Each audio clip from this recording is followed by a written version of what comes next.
Hello, it's been a while since I've uploaded a regular, long length video, but here we are. We're back.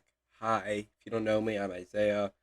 I make inconsistent NFL content and probably won't see another video from me for maybe a month. Who knows?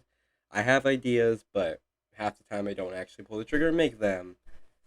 So I'm just gonna be honest with you. But today I have a video. It's my free agent plan for the Miami Dolphins, my favorite team by me. There's a lot to get into. Not really. This is a 5 slide PowerPoint. But yeah, let's get into it. Starting off, I think we should establish some team needs. Guard and tackle are definitely needs. Armstead has expressed wanting to retire soon.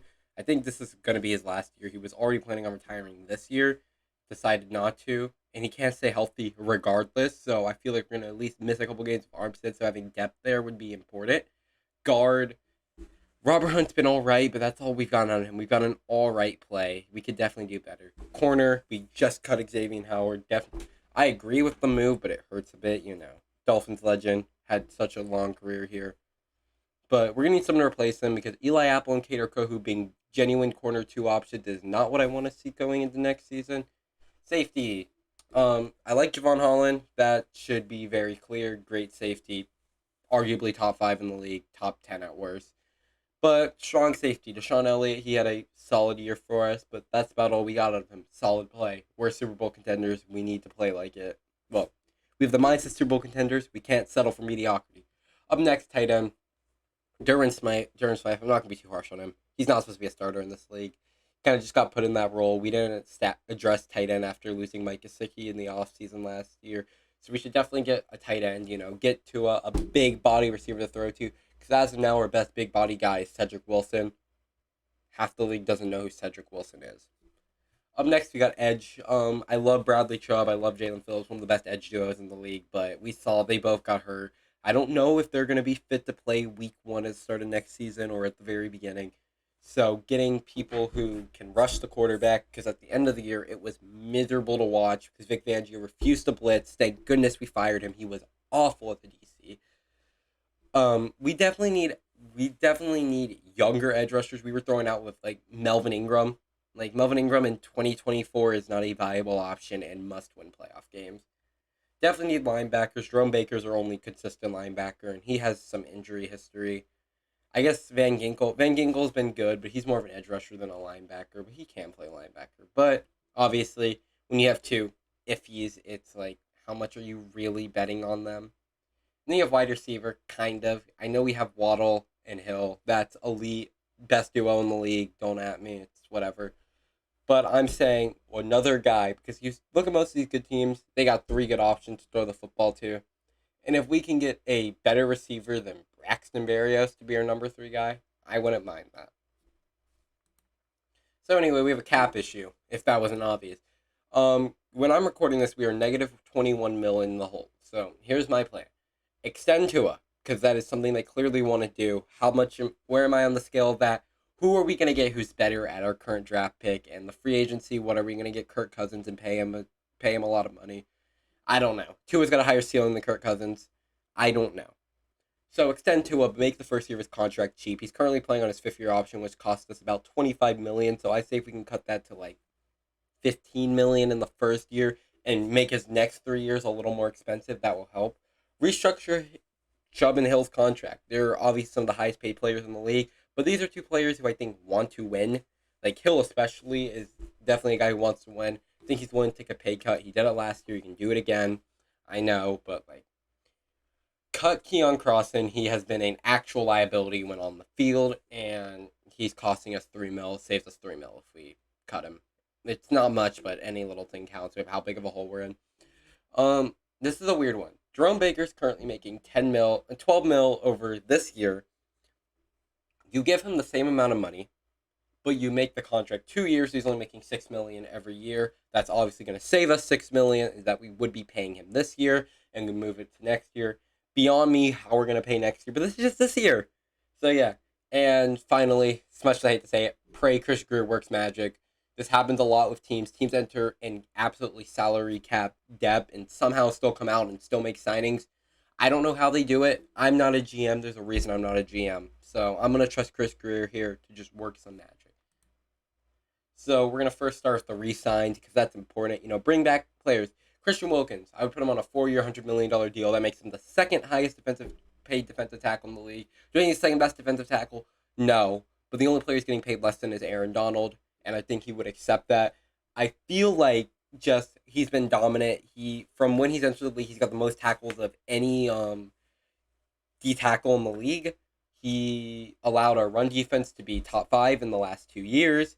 He also can get after the quarterback. He is a very, very vital piece to this team. We have to bring him back. He's still young, about to enter his prime. He's probably already in it, but I feel like he can still get better.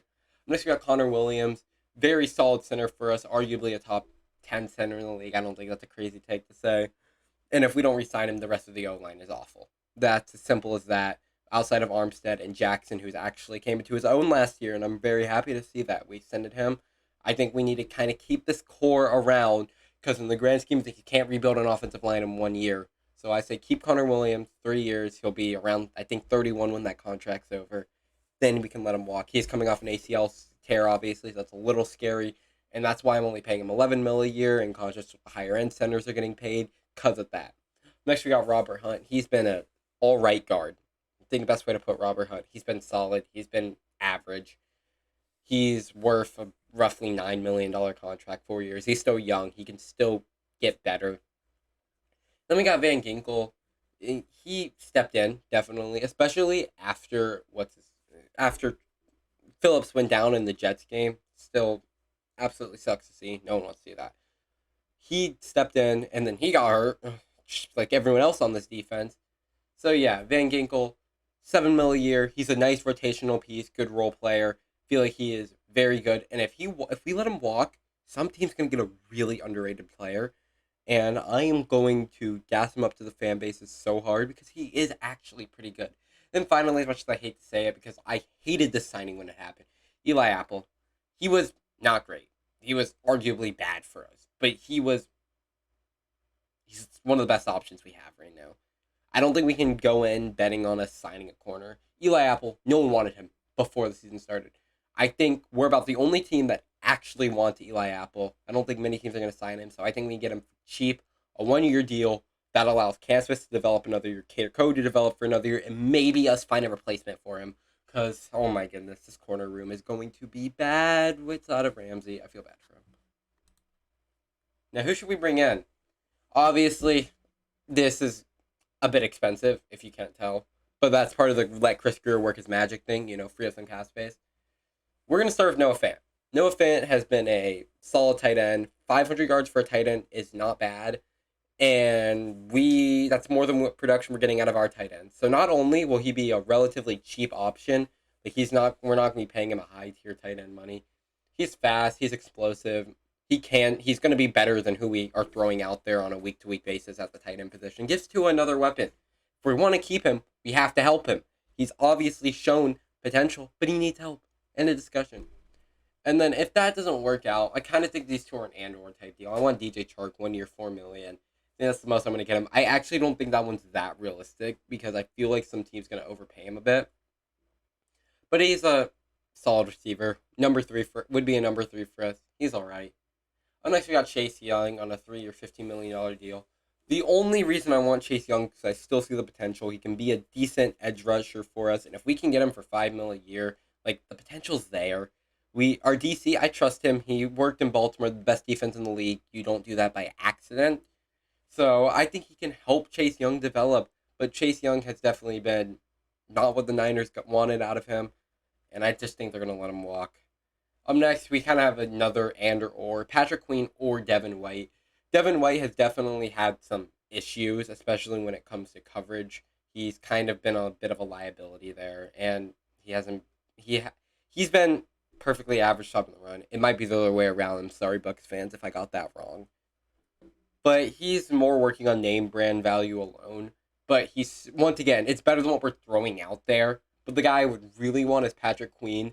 The Ravens clearly had a plan with Patrick Queen because they drafted Trenton Simpson last year. I know he's only a third-round pick, but they had a plan here that they were going to let Roquan and Patrick Queen play a year, and then Trenton Simpson was going to develop under them and then slide into their next year.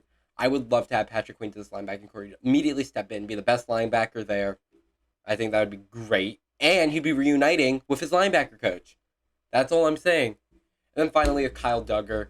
Like I said, we need safety help. Kyle Duggar can also play linebacker. He's kind of that linebacker hybrid. My only fear is how much of him is a scheme of Bill Belichick. We've seen it happen with like J.C. Jackson. Like players are Bill Belichick's just such a great defensive mastermind that we don't know how good he is actually. But I watched Kyle Duggar play. I'm a big fan of his game, and I think he will help this team. So yeah, that is the offseason plan to hopefully help Miami get over the hump. Come back if this is 100% accurate. If it isn't, which I don't expect it to be, last year's wasn't. I don't think anyone's ever perfect about this. Obviously, I'm biased, so I think we're going to do more than what we're actually going to do. So yeah, I don't know what's going to happen this offseason, but this is what I would like to see happen. I don't need all of it to happen to be happy, but Patrick Queen is like Patrick Queen and Christian Wilkins at the top of my list. That's me all for today's video. Make sure to like, subscribe, and notification bell, and I'll see you in the next one. Peace out.